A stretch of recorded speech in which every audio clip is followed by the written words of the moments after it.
எனக்கு ஒரு புது ஃப்ரெண்ட், புது நண்பர் ஒருத்தர் கிடைச்சிருக்கார். யார் தெரியுமா? தெரியாதா?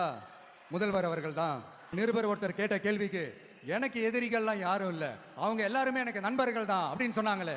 அப்படி நாங்கெல்லாம் உங்களுக்கு நண்பர்கள்னா அப்புறம் ஏன் சார் கரூர் விஷயத்துல ஏன் மேல பழி தூக்கி போட்டீங்க?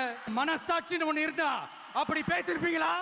அப்படி நாங்களாம் உங்களுக்கு நண்பர்கள்னா ஒரு ஈவெண்ட், ஒரு ஃபங்க்ஷன் நடத்துறதுக்கு ஒரு இடமோ ஒரு பர்மிஷனோ ஏன் கொடுக்க மாட்டேன்றீங்க?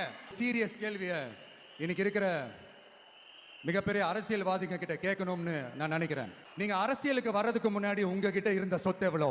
அரசியலுக்கு வந்ததுக்கு அப்புறம் இன்னைக்கு உங்ககிட்ட இருக்கிற சொத்து எவ்வளோ? அதை ஓப்பனா டிக்ளேர் பண்ண முடியுமா? அப்படி வந்த காசெல்லாம் என்னென்ன தொழில் செஞ்சு வந்துச்சு, என்ன வேலை செஞ்சு வந்துச்சு? உண்மையிலே நீங்க உழைச்சி சம்பாதிச்ச காசா, இல்ல ஆட்சி அதிகாரத்துக்கு வந்ததுக்கு அப்புறம் ஆட்டைய போட்ட காசா? இதெல்லாம் ஓப்பனா டிக்ளேர் பண்ண முடியுமா? இதெல்லாம் நம்ம கேட்டா எல்லா ஊழல்வாதிகளும் ஒன்னா சேர்ந்து நம்ம மேல சேத்தவாரி வீசுவாங்க. இதெல்லாம் நமக்கு கவலை இல்லை. ஏன்னா நாம